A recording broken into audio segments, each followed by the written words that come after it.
Welcome to the pool of science. Students, आज का हमारा टॉपिक है एंडोप्लाज्मिक रेटिकुलम। इसको ईआर भी कहते हैं। तो अगर हम एंडोप्लाज्मिक रेटिकुलम को इलेक्ट्रॉन माइक्रोस्कोप में देखें तो हमें जो है वो एक नेटवर्क नज़र आता है चैनल्स का, ट्यूब्यूल्स का, जो कि साइटोप्लाज्म के अंदर फैला हुआ होता है। तो इस चैनल्स को जो है वो हम एंडोप्लाज्मिक रेटिकुलम का नाम देते हैं। ये चैनल्स यानी ये ट्यूब्यूल्स का जो नेटवर्क होता है ये प्लाज्मा मेम्ब्रेन तक जाता है और इसके साथ ही न्यूक्लियर की जो मेम्ब्रेन होती है उसके साथ भी कनेक्ट होता है। यानी प्लाज्मा मेम्ब्रेन के साथ भी कनेक्ट होता है और न्यूक्लियर मेम्ब्रेन के साथ भी कनेक्ट होता है और साइटोप्लाज्म के अंदर भी ये चैनल फैला हुआ होता है। तो चैनल्स के इस सिस्टम को हम एंडोप्लाज्मिक रेटिकुलम कहते हैं। चैनल्स हम कह रहे हैं ट्यूब्यूल्स को, तो ट्यूब्यूल्स का नेटवर्क होता है जिसको हम एंडोप्लाज्मिक रेटिकुलम कहते हैं। इसके अलावा इन चैनल्स के अंदर जो मटेरियल होता है वो साइटोप्लाज्म के मटेरियल से सेपरेट होता है, यानी डिफरेंट होता है। अभी जो ट्यूब्यूल्स होती हैं वो किससे बनी हुई होती हैं? ये स्फेरिकल ट्यूबुलर मेम्ब्रेन से मिलकर बनी हुई होती हैं।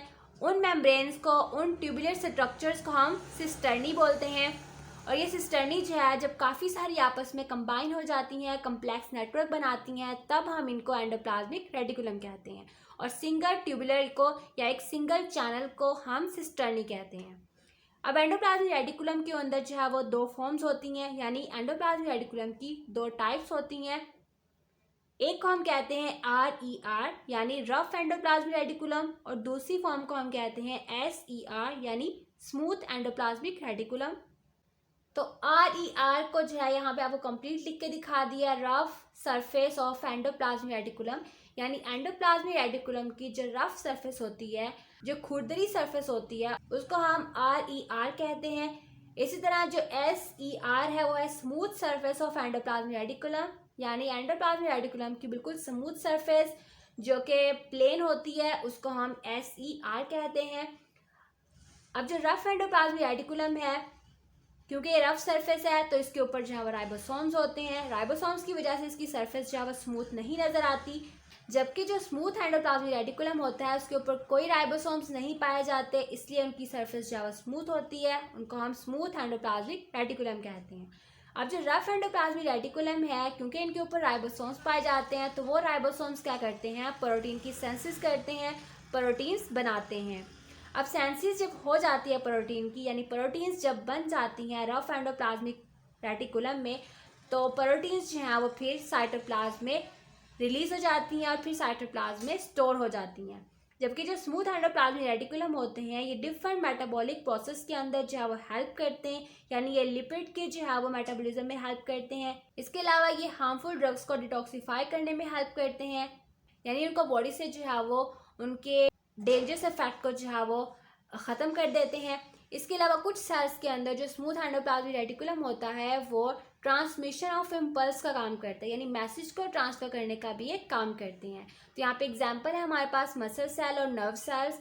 तो मसल सेल्स और नर्व सेल्स इनके अंदर भी जो है वो एंडोप्लाज्मिक रेटिकुलम पाए जाते हैं, तो इनमें उनका काम होता है मैसेज को आगे ट्रांसफ़र करना, इम्पल्स को आगे ट्रांसफ़र करना।